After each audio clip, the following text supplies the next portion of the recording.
kita menjadikan tauladan untuk kita bisa mengikuti jejak langkah mereka yang luar biasa di dalam mereka mempelajari syariat yang dibawakan oleh Rasulullah SAW. Di antaranya karena Abdullah bin Abbas sepupunya Rasulullah SAW radhiyallahu anhuma, yaqul, beliau berkata, talabtu ilma falam ajid akthar minhu ansar.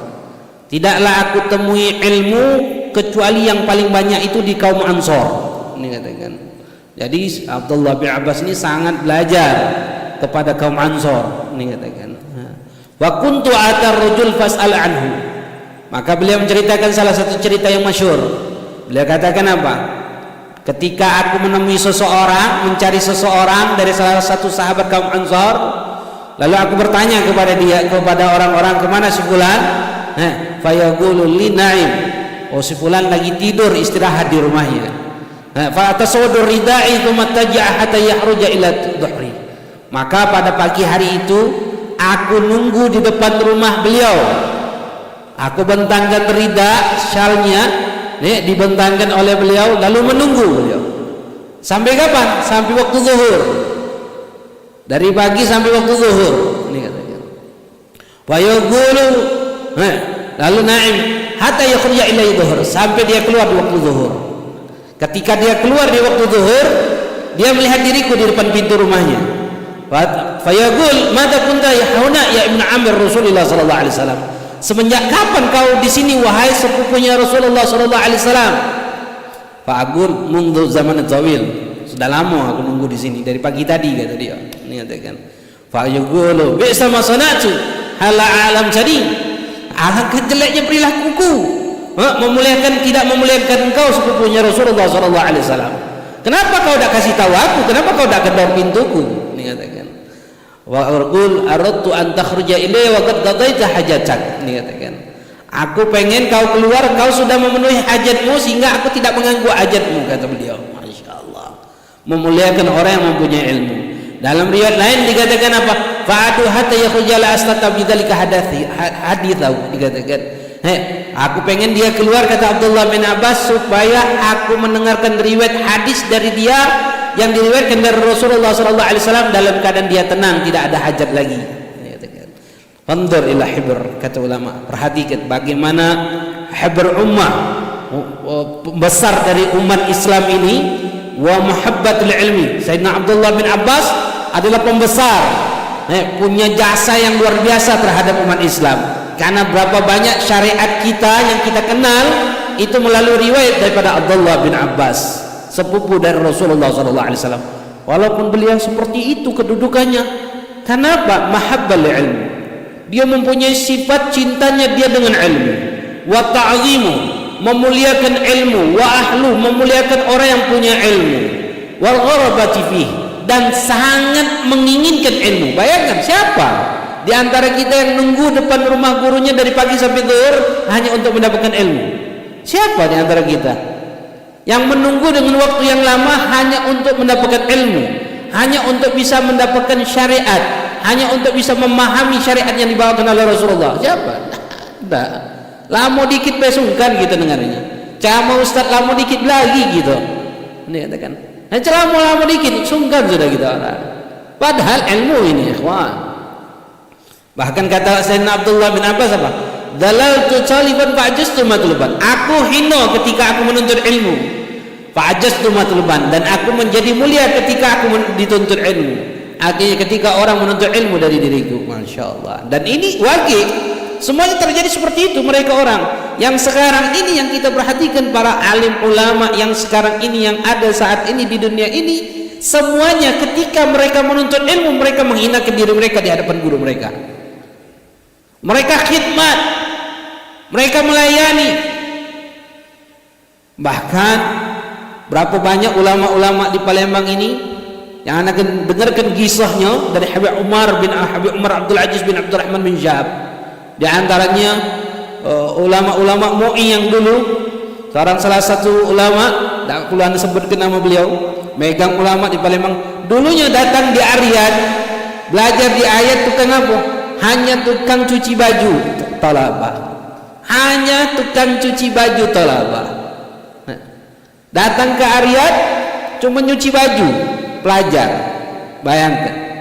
Sehingga beliau akhirnya dia Tua MUI Kota Palembang. Masya Allah, khidmat, merendahkan diri mereka. Sebagaimana Abdullah bin Abbas mengatakan, "Dalatu taliban, aku menjadi hina, aku menghinakan diriku ketika aku menuntut ilmu, fa ajastu matulban, dan aku menjadi mulia ketika orang menuntut ilmu dari diriku." Wa qila lahu radhiyallahu anhu, "Bima adrakta ilma?" Abdullah bin Abbas pernah ditanya, "Ya Abdullah bin Abbas, wahai sepupu Rasulullah sallallahu alaihi wasallam, dengan apa kau dapatkan ilmu?" Faqal bi thalath, aku dapatkan ilmu dengan 3 perkara. Apa? Lisanus saul, lidah yang selalu bertanya. Tak paham tanya, tak paham tanya, tak paham bertanya. Bukan nyari di internet, bukan nengok di media-media sosial, enggak, bertanya. Makanya Allah katakan, "Fas'alu ahli dzikri in kuntum la ta'lamun." Bertanyalah kepada ahlinya jika kalian tidak berpaham. Siapa ahlinya di sini? Ulama. Bukan media sosial, bukan Google, bukan YouTube, bukan Facebook, tapi kepada orangnya. Jika kita bertanya bukan kepada ahlinya, yang salah siapa?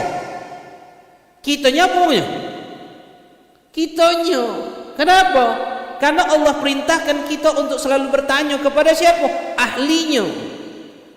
Nak bertanya tentang apa? Tentang tafsir Quran, tanya kepada ulama yang paham ilmu Quran. Nak bertanya tentang hadis, kepada ulama yang memahami ilmu hadis. Nak mempelajari ilmu fikih, bertanya kepada ulama fuqaha yang memahami ilmu fikih. Ini sekarang di zaman kita sekarang ini, maaf, siapapun jadi ustad. Siapa yang jadi ustad? Berkopiah, bergamis, berjenggot sedikit. Kita panggil ustad. Sekarang ini ustad lumrah sudah, tidak ada harganya lagi sudah, tidak punya nilai lagi di mata masyarakat. Bahkan sekarang ini kita pandang ustaz itu wong biasa, tidak punya kedudukan yang mulia. Kenapa? Karena kita yang menjadikan hal itu seperti itu. Jangan gampang-gampang manggil wong ustaz. Ustaz itu mu'alim nas, orang yang mengajarkan, yang menyebarkan ilmu syariat, itu ustaz, punya kedudukan yang tinggi, pengajar. Sekarang ini siapapun panggil ustaz, dikit-dikit panggil ustaz, berjenggot sedikit berkopiah, kita panggil ustaz. Tukang sunat, kita panggil ustaz. Tukang ngobati dua, yang galak ngobati dua, kita panggil ustaz. Tukang bekem, panggil ustaz. Tukang kosong, berjenggot, berkopiah, bergamis, kita panggil ustaz. Ikhwan, haram kita menisbahkan orang yang bukan nisbahnya. Tak boleh bagi diri kita seperti itu. Makanya kalau kita nak bertanya, bertanyalah kepada ahlinya sebagaimana perintah Allah kepada kita. Bukan bertanya dengan Syekh Google. Sekarang ni zaman kita sekarang ni, masya Allah, dikit-dikit bertanya apa? Syekh Google, mengatakan. Akhirnya berdebat di media sosial. Buyan, tak paham ilmu Quran, tak paham ilmu hadis, mengeluarkan dalil Quran dan dalil hadis. Ini dalil Quran hadisnya. Cuma baca apa? Copy paste. Berbantah tentang hukum syariat, berdebat tentang masalah hukum syariat yang dia kapasitasnya tidak mengerti ilmu syariat, tidak mengerti Quran, tidak mengerti hadis, tidak mengerti, dia tuh buyan, seakan-akan dia pintar. Ini yang dikategorikan syariat jahil murakab, wong bodoh tapi tidak paham dirinya bodoh, sehingga dia merasa dirinya pintar. Ikhwan, tidak seperti itu. Maka hati-hati di zaman yang penuh dengan fitnah ini. Bayangkan zaman ini luar biasa dahsyatnya. Wong yang jelas-jelas zalim, jelas-jelas melanggar hukum syariat masih dipertahankan. Bikin pondok pesantren, dilindungi. Masya Allah, luar biasa. Ini zaman-zamannya fitnah. Makanya tak ada ilmu yang akan bakal kita dapatkan ilmu yang berkah kecuali belajar sama seorang guru, bertanya sama seorang guru. Kalau bertanya sama si Google, belajar di media sosial, demi Allah tidak akan pernah menjadikan dia orang baik. walaupun dia nyangkut dirinya baik. Tidak ada. Makanya mereka salafus solihin dulu melarang kita belajar melalui kitab. Apa kata mereka? Mereka orang belajar melalui kitab syekhul syaitan. Orang yang belajar melalui kitab gurunya itu gurunya syaitan. Kenapa? Karena melenceng itu kitab, melenceng dia. Melenceng dia pemahaman tentang kitab itu, melenceng tadi. Kalau sekarang nih, kalau dulu media belajar adalah kitab, sekarang nih media belajar apa nih? Media sosial. Di media sosial itu siapapun bisa berbicara. Yang paham agama bisa bicara tentang agama, yang tidak paham agama mampu bicara tentang agama. Sekarang ini Masya Allah, siapapun bisa berbicara tentang agama. Siapapun mereka. Pelawak bisa ceramah tentang agama. Artis bisa bicara tentang agama. Tidak paham tentang agama, pejabat bisa bicara tentang agama. Sehingga ulama yang sendiri tidak tahu lagi mana yang bisa bicara tentang agama, yang tidak bisa. Inilah zaman yang luar biasa, zaman yang ditakuti oleh Rasulullah. Zamannya apa? Zaman ulama ulama sesat, ulama yang mengajak umat ke dalam kesesatan. Yang lebih ditakuti oleh Rasulullah daripada Dajjal, na'udzubillah, teman-teman. Maka daripada itu ikhwan, belajar melalui seorang guru. Banyak alhamdulillah di masjid kita Baitur Rahman, alhamdulillah banyak guru-guru kita hadir, datang, tanya jadwal-jadwal mereka, belajar di mana, ngajar di mana, tinggal kita datangi. Dah ada alasan begitu. Beb aku kerja, beb aku begawe dari pagi sampai sore. Malam banyak majlis taklim ada di kota Palembang ini. Alhamdulillah di kota Palembang makmur dengan majlis taklim. Tinggal kita galak datang kepada mereka orang. Belajar, buka kitab, cari betul-betul kitab yang dipelajari. Benar-benar mulazamah, melazimkan kita untuk belajar, bertanya apa yang tak faham. Siapa di antara kita yang punya guru? Jarang kita orang. Yang bertanya di dalam setiap kehidupan kita, langkah kaki kita, gerak-gerik kita, selalu bermusyawarah dengan guru-guru kita. Ada. Ini zaman ya, padahal Allah berikan kemudahan yang luar biasa kepada kita. Ada HP, tinggal telepon Ustaz, nanya Ustaz, Ustaz nanya Ustaz, apa yang tak baca? Ustaz nanya Ustaz, Ustaz nanya Ustaz, selalu tak bertanya kepada mereka orang. Ini Masya Allah. Kemudian lisanus Sa'ul, kata beliau Abdullah bin Abbas, beliau mendapatkan ilmu yang banyak. Kenapa? Ada 3 perkara. Yang pertama lisanus Sa'ul, lidah yang selalu bertanya. Selalu bertanya, nyingok tak paham tanya, tak paham tanya, tak paham tanya, tak paham tanya, tak ngerti tanya, bukan berdebat.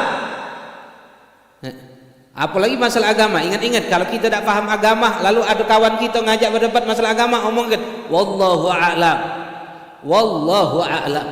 Tak tahu aku, tanya mu ustaz, tanya mu yang ahlinya. Jangan kau berdebat, ini berdebat kau buyan, aku buyan, kita berdebat tentang masalah agama. Akhirnya sedikit bergocok gitu. Ini katakan, ikhwan, hati-hati. Yang kedua apa? Wa qalbin agul, hati yang selalu berpikir. Ini Abdullah bin Abbas melihat kejadian apapun yang beliau merasa tak paham tentang hukum perkara tersebut, beliau bertanya. Hati yang selalu berpikir, melihat apa bertanya, berpikir hatinya. Ada lihat, nah ini apa dia maksudnya? Tanya. Ini apa maksudnya? Tanya. Ini apa hukumnya? Tanya. Jangan tak mau bertanya. Jangan tak mau bertanya. Kita yang harus mendatangi ilmu, bukan ilmu yang harus mendatangi kita. Kita yang harus mendatangi ilmu, bukan ilmu yang harus mendatangi kita. Artinya jika kita tidak tahu, bertanya. Jangan kita mempertahankan ketidaktahuan kita. Kapan kita akan tahu kita tidak paham? Semakin kita belajar, semakin kita paham bahwasanya kita jauh dari agama. Semakin kita tidak belajar, semakin tidak tahu kita jauh dari agama. Itu kaidah sudah dalam hidup ini. Tidak paham agama itu kenapa? Ya karena dia tidak mau belajar tentang agama. Semakin dia belajar tentang agama ini, akan semakin mengerti dia sama sekali tidak paham tentang agama. Semakin tidak mau belajar tentang agama, semakin dia tidak tahu bahwasanya dia tidak tahu agama. Banyak dalam kehidupan kita orang ini yang tidak kita pahami tentang wudu, tentang mandi wajib, tentang sholat, tentang satru aurat, menutup aurat. Berapa banyak orang anggap remeh tentang masalah itu, sehingga sholatnya tidak sah. Pakai ngomong pula, Ustaz kan kalau tidak tahu tidak apa-apa. Selalu doktrin seperti itu. Ustaz kan kalau tidak tahu tidak apa-apa. Kalau seandainya tidak tahu itu tidak apa-apa, ahsan, itu lebih baik menurut Ustaz. Kenapa? Ya sudah, tidak usah belajar, tidak sah ada ke majlis taklim. Jauhkan agama dari kita. Kenapa? Semakin tahu semakin dosa. Semakin tidak tahu. Jadi kalau ditanya mereka, kenapa kau tidak sholat? Tidak tahu. Oh ya sudah, masuklah surga. Hah? Apa seperti itu syariat ini? Itu doktrin syaitan. Itu doktrin syaitan yang menyuruh kita mengatakan bahwasanya kalau tidak tahu itu tidak apa-apa. Padahal tidak seperti itu agama. Tidak tahu berdosa. Kalau tidak tahu tidak apa-apa, tidak kati orang yang mempelajari agama. Hilang agama ini sudah dari dulu dengan alasan tidak tahu tidak apa-apa. Tidak ada belajar agama ini hukumnya wajib, tidak tahu dosa. Tidak sesuai agama, tidak sah. Salatnya tidak sesuai, tidak tahu, tidak sah, berdosa. Zakatnya tidak sesuai agama, tidak sah, berdosa. Hajinya tidak sesuai dengan syariat, tidak sah, berdosa. Bukan tidak tahu tidak apa-apa. Dengan doktrin kuat-kuatan tidak tahu tidak apa-apa, tidak tahu tidak apa-apa. Di doktrin diri kita tidak tahu tidak apa-apa, tidak tahu tidak apa-apa. Ketika dengan majlis, kalau tidak tahu, oh iya, tidak apa-apa, karena tidak tahu. Kalau tahu berdosa. Emaknya, berarti ustaz yang paling sayang masuk surga. Ngapa tahu galau dia? Nah, yang buyan yang paling cepat masuk surga. Ngapa? Tidak tahu apa-apa dia. Tidak seperti itu, ikhwan. Nah, belajar agama ini hukumnya wajib, tidak tahu berdosa. Tak ada istilah. Memang kata ulama ada jahil ma'dzur, ketidaktahuan yang tidak apa-apa yang diuzurkan dalam syariat. Siapa mereka? Ada dua kelompok. Yang pertama jahil ma'dzur itu apa? Gharib wa adi anil Islam. Dia baru masuk Islam. Ada orang semalam baru masuk Islam, besok paginya puasa Ramadan. Ternyata dia ngokok. Kau ni ngapa ngokok? Puasa kan? Puasa. Kan. Apa ngokok? Oh, tidak batal ngokok. Makan minum yang batal. Lihat kan. Oh, batal ngokok tu. Puasa. Ada no, kau tidak tahu apa? Oh, baru tahu aku kalau ngokok tu batal. Nyako tadi makan minum batal. Oh, kan. Baru masuk Islam apa kau ni? Iya, baru semalam. Lihat kan. Baru semalam aku masuk Islam. Pertanyaan, batal tak puasanya? Hah? Batal tak puasanya? Tidak. Kenapa tidak batal? Baru masuk Islam. Ketidaktahuannya uzur dalam syariat. Atau yang kedua, gharibu ahdi anil Islam, ba'idu anil ulama. Yang kedua apa? Jauh dari ulama. Nasab ba'idu anil ulama, tinggal tengah hutan dia. Syariat tak sampai kepada dia. Dia muslim tapi tak ngerti. Kenapa? Karena syariat tidak sampai kepada dia. Dan dia tidak ngerti ada syariat lain. Orang yang seperti itu uzur. Kalau kita tinggal di Palembang ini, mana yang nak kata ustaz? Mana? Daerah mana? Yang tengah hutan tidak tahu tentang hukum syariat, katik daerah kita ini. Jadi tidak ada uzur dalam diri kita. Makanya kalau ditanyakan, ustaz tidak tahu tidak apa-apa? Ya tidak apa-apa, asal tu ikut. Tinggal tengah hutan kau. Sehingga syariat tidak sampai kepada kau. Perintah untuk belajar agama. Yang kedua baru masuk Islam. Kalau dah kati dua ekor ini, kau tidak tahu kau berdosa. Dah kati tidak tahu kau dah apa. Makanya hidup ini selalu bertanya. Tak faham bertanya. Fikirkan apa yang dalam kehidupan kita yang kita tidak faham, tanyakan Om Ustaz. Datang Om Ustaz, bukan nanya mau saya Google. Dikit-dikit ini tak saya Google. Apa saya Google. Tengok perbahasan, hanya saya Google. Tengok ada TV. Nyatakan. Macam-macam. Ngomong si A ngomong A, si B ngomong si B, C lain lagi. Akhirnya dia tak faham dengan agama. Yang si kau ngomong dalil Quran, yang si kau ngomong dalil hadis. Tidak ngerti ilmu Quran, tidak ngerti ilmu hadis, tidak ngerti istinbat hukum, pengambilan dari hukum itu tidak faham sama sekali. Insyaallah. Ini yang kedua. hati yang selalu berpikir. Lalu yang ketiga kata Abdullah bin Abbas, dengan apa aku dapatkan ilmu? Wakafun badul, tangan yang selalu ngenju, tangan yang selalu ngenju, selalu memberikan. Ini Abdullah bin Abbas, dikit-dikit mengeluarkan duit, dikit-dikit mengeluarkan harta, dikit-dikit mengeluarkan harta. Dengan inilah dia mendapatkan ilmu yang berkah. Dengan inilah dia mendapatkan ilmu yang berkah. Makanya kalau orang dulu itu belajar, itu luar biasa manfaat ilmu yang dia dapatkan. Kenapa? Karena orang dulu belajar, ingat masih kecil-kecil gitu, itu datang ke rumah guru itu, bawa apa? Bawa telur, bawa gandum, bawa minyak lampu, minyak tanah, selalu memberi. Selalu memberi dengan guru-guru. Sehingga apa? Ilmu yang didapatkan luar biasa.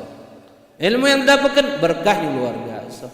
Yang penting itu bukan banyaknya ilmu, yang penting itu adalah keberkahan dari ilmu yang kita dapatkan. Yang menjadikan kita itu tunduk, takut, patuh kepada Allah. Yang menjadikan kita itu tidak gampang nyala kuwo. Yang menjadikan kita itu lebih menyingok diri kita, tidak nyingok aib orang lain. Ilmu yang berkah. Bukan semakin banyak ilmu semakin kau tu salah, buyan kau tu. Tidak seperti itu. Ilmu yang berkah itu, ilmu yang mengajarkan kita mengenal siapa diri kita di mata Allah Subhanahu wa taala. Sebenarnya kata ulama, man arafa nafsah wa arafa rabbak. Orang yang mengenal siapa dirinya, berarti dia mengenal siapa Tuhan. Tiga hal ini. Wali ba'dhim, sebagian ulama mengatakan al-ilmu fi ju'in wa dhullin wa mihnatin wa bu'din 'anil aba'i wa ahli wal watan. Wala kana kasbul ilmi ashal hirfatan lama kana jahlin ala ardi fi zaman. Ulama mengatakan ilmu fi ju'in, untuk mendapatkan ilmu harus berlapar-laparan, wa dhuhlin harus menghinakan diri, wa mihnatin harus penuh dengan cobaan untuk mendapatkan ilmu, wa bu'din 'anil aba wa ahli wal watan, dan mendapatkan ilmu harus menjauhkan diri kita dari orang tua kita, menjauhkan diri kita dari keluarga kita, menjauhkan diri kita dari negara kita, kota kita, untuk hanya mendapatkan ilmu. Walau kanat kasbul ilmi ashal hirfatan, kalau menuntut ilmu ini perkara yang paling mudah digawekan, lama kana dzu jahlin ala ardi fi zaman, maka tidak akan ada wong yang bodoh di dunia ini. Pinter galau. Ngapa? Gampang menuntut ilmu. Nah, ilmu itu harus datang, harus gari, harus mencari, harus merendahkan diri, penuh dengan cobaan. Magai ustad, kebog ustad, ngotan ustad. Zaman sekarang ustad tak berani ngotan, tak berani ngotan muridnya. Ngapa? Jago. Masya Allah. Dulu gebuk ustad, kenapa omong tua kita tambah gebuknya lagi. Nah, sekarang coba-coba apa omong tua langsung omong tua, wow, aku sini njuk duit anak aku belajar, mayar aku di sini, tak ada digebuki. Nanti kan, padahal tingkah laku anaknya, bejat, nakal. Di pondok pesantren harus dengan rotan, tak dengan rotan mereka tak akan jadi pinter.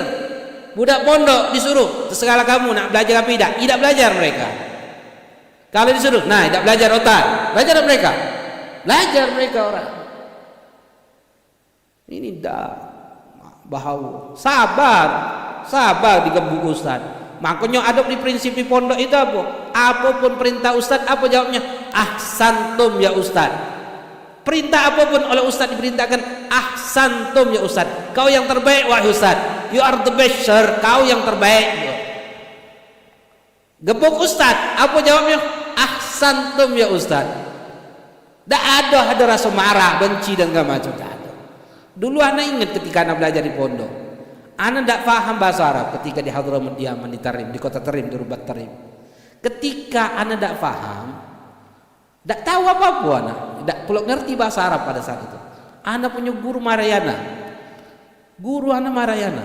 tanpa ada salah, anak merasa tidak salah, karena memang tidak salahnya pada saat itu. Dimarahi oleh Habib Umar bin Abdurrahman Al-Attas dengan bahasa Arab. Akhirnya tu diam selesai dimarahi. Anak punya sahib di pondok, Kawan-kawan deket galau kan? Anak punya kawan deket luar biasa. Kawan deketnya, makan tidak bagian deketnya. Kawan deket anak curhat, cerita anak ngomong, wah, Man, anak bilang, anak tadi dimarahi Habib Umar. Anak gak paham, gak salah apa-apa, dimarahi begini. Anak cerita aja, ngomongi guru depan Sohib. Apa jawab kawan anak? Ya Ahmad, tapi Ahmad hati-hati kau. Awas soal adab sama guru. Tak berkah inti ilmu inti. Ini Sohib yang deket, yang pikir kita ni bakal melai kita, marahi kita. Kurang ajar ente ni. Hati-hati mulut ente ngomong guru. Tak berkah ilmu ente. Wah, habis anak ni mari. Disuruh minta maaf mana? Ayo ente, kalau tidak berkah ente ilmu ente. Ngomong guru kurang ajar ente. Padahal kita ni curhat ngomong guru kita bahwasanya kita tidak salah dimarahinya. Masya Allah. Ya itu minta maaf mana? Habib anak minta maaf. Gibahin antum, ngomongnya antum dari belakang ini. Oh, tak apa-apa, biasa. Jangan diulangi lagi ya. Ya jangan. Enggak itu, tak berani. Mereka di pondok menganggap guru itu luar biasa. Ala ra'as al-ain, di pucuk kepala mereka. Guru itu selalu benar. Kenapa? Karena guru-guru kita mempunyai pendidikan yang luar biasa. Makanya penting itu orang sabar untuk ilmu. Kali tidak akan dapatkan ilmu gitu orang. Makanya Imam Syafi'i radhiyallahu anhu beliau mengatakan, "Akhi, lan tanala ilma illa bi sittatin, sanu'abbika an tafsiliha bi bayani." Hai wahai saudaraku, kalian tidak akan dapatkan ilmu kecuali 6 perkara. Aku akan kabarkan 6 perkara. Apa? Dzakain, kecerdasan. Tak punya kecerdasan, idiot, sago nak dapatkan ilmu. Harus punya kepintaran, cerdas. Kita sekarang diberikan akal oleh Allah. Alhamdulillah, kita ni cerdas galau. Pernah lapor anak Habib Umar, Allah yarham insya. Habib doakan anak biar pintar. Dia ngomong apa? Ahmad, kati wong buyan. Ni katakan. Wong buyan nak kati pintar galau. Ni katakan. Males be. Males be kata dia. Jangan males. Kalau nak pintar jangan males. Dakain. Wa hirsin, kemauan. Punya kecerdasan, punya akal tapi tidak ada kemauan, tak bakal dapat ilmu. Harus ada kemauan. Datang majelis, gari ustaznya, harus ada kemauan. Untuk apa? Dapatkan ilmu. Wal istihadin, kesungguhan, harus sungguh-sungguh. Mujahadah, maksudkan diri untuk belajar. Kalau tidak maksudkan diri belajar, tidak bakal belajar. Dulu kita orang maksudkan diri. Belajar nulis luar biasa. Kitab-kitab maulid kita tulis galau. Kita menulis hadis kita tulis. Supaya apa? Supaya tulisan bagus, belajar. Maksudkan diri, hafal, maksudkan diri. Mujahadah. Wal bughatin, ongkos, duit. Nak belajar harus ada duit. Nak kata duit sago nak belajar. Kenapa? Nak datang ke sini ada ongkos, ada kendaraan, ada beli bensin. Kalau tidak cari kawan, patungan. Kalau nak dapatkan ilmu, ada ongkosnya. Nak masuk pondok harus ada biayanya. Baru dapatkan ilmu. Wasohbatil ustad, melanggengkan dirinya dengan ustad, mepet terus sama ustad, mepet terus dengan guru. Mana guru peloi, mana guru meloi, biar dapat ilmu. Dikatakan. Lalu yang ketujuh, tulul zaman, waktu yang lama, tidak sedengan waktu yang lama. Pernah dengarkan cerita Kiai Zawi Idham. Anak galak ngajar dulu di 1 ilir, 3 ilir itu 1 ilir. Ada Allah yarham Zawi Idham. Kiai besar di kota Palembang ini. Kalau acara hallnya ribuan. Kalau acara hallnya ribuan di bulan Maulid itu. Kiai Zawi Idham ini dulu anak kalau datang, ajak anak ngomong bahasa Arab. Siapa antum? Anak Ahmad bin Ali Al-Kaf. Oh, kalau dia dengar Al-Kaf, oh siapa ente dengan Habib Yayi? Habib Yayi ini guru beliau, Habib Ali bin Abu Bakar Al-Kaf. Siapa ente dengan Habib Ali bin Abu Bakar Al-Kaf? Anak ngomong, anak keponakannya. Oh, masya Allah. Habib Ali bin Abu Bakar Al-Kaf, Habib Yayi itu guru anak. Belajar anak sama beliau. Lama belajar sama beliau. Oh, yo, Yayi anak. Anak tanya, apa belajar cak kita ni lah, ngaku-ngaku lu anak murid Ustaz Ndung, murid Habib Ahmad, ni katakan apa cak inilah. Anak nanya, Kiai dulu belajar sama Habib Ali bin Abu Bakar Al-Kaf, Kiai Yayi, cak mana? Ni katakan, di mana be? Oh di rumahnya. Anak belajar di rumahnya. Oh, hari apa? Ni katakan, tiap hari hampir. Oh masya Allah, tiap hari ya. Ni katakan, tiap hari? Iya tiap hari. Ni katakan, jam berapa? Habis pagi, habis duha sampai nak menjelang zuhur. Habis duha menjelang zuhur. Habib Yahya habis zuhur itu pergi ke masjid ini, ngajar Masjid Agung segala macam. Oh, dia cerita. Dari pagi sampai zuhur. Iya. Masya Allah. Oh, lama ke? Lama. Berapa tahun? Hampir 20 tahun. Ana sudah khatamkan kitab 40 kitab. Kitab-kitabnya besar-besar kalau. Sahih Bukhari, ini katakan, Fathul Bari, tafsir segala macam. Yang dia sebutkan mana? Kitab-kitab besar kalau. 20 tahun dari pagi sampai siang. Yaumiyah setiap hari. Wajar jadi wong alim. Wajar tak? Wajar jadi wong alim. 20 tahun. Ini katakan, belajar. Kita duduk majlis sedang rasa diri kita pintar. Ini katakan, masya Allah. Butuh dengan waktu yang lama untuk belajar biar jadi pintar, biar dapatkan ilmu. Wallahu a'lam bisa. Mudah-mudahan kita semua mendapatkan ilmu yang berkah, ilmu yang menjadikan kita tunduk takut patuh kepada Allah Subhanahu wa taala. Dan mudah-mudahan Allah senantiasa memberikan hidayah, inayah, taufik kepada kita untuk kita dimudahkan untuk mendapatkan ilmu yang berkah, dimudahkan untuk dekat sama Allah, dimudahkan untuk bisa melangkahkan kaki kita hadir dalam majlis-majlis ilmu, dan dijauhkan diri kita dari segala hal yang bisa menyebabkan kita jauh dari Allah Subhanahu wa taala. Dan juga kita mintakan kepada Allah Subhanahu wa taala, selalu minta untuk kita, untuk orang yang kita cintai, orang yang mencintai kita atau yang tak senang kepada kita dari kaum musliman, atau orang yang pernah berbuat baik dalam hidup kita, atau orang yang pernah kita zalimi atau yang menzalimi kita dari kaum musliman, kita mintakan kepada Allah, mudah-mudahan Allah ampuni dosa kita dan dosa mereka. Lalu Allah matikan kita dan mereka dalam keadaan husnul khatimah. Ya Allah biha, ya Allah biha, ya Allah bihusnul khatimah fi khair wal fi wal afiyah. Allahumma arzuqna fahmi nabiyyin, Allahumma sallim syaratul hamalaikatul muqarrabin. Allahumma aghnina bi'ilmi, zina bihilmi, akrimna bitaqwa wa jamilna bil afiyah ya arhamar rahimin. Allahumma ahdina bihudak wa ja'alna mimman syarri faridak, wa la tuwalina wa la yanshiwak, wa la taj'alna mimman khalafa amraka wa asaq. Wasbunallahu wa ni'mal wakil, wa la haula wa la quwwata illa billahil azim. Wa sallallahu ala sayyidina Muhammadin nabiyil ummi wa ala alihi wasallam. Walhamdulillahi rabbil alamin. Subhanakallahumma wa bihamdika asyhadu an la ilaha illa anta astaghfiruka wa atubu ilaik. Hadza ma'akum wa la minkum. Assalamualaikum warahmatullahi taala wabarakatuh.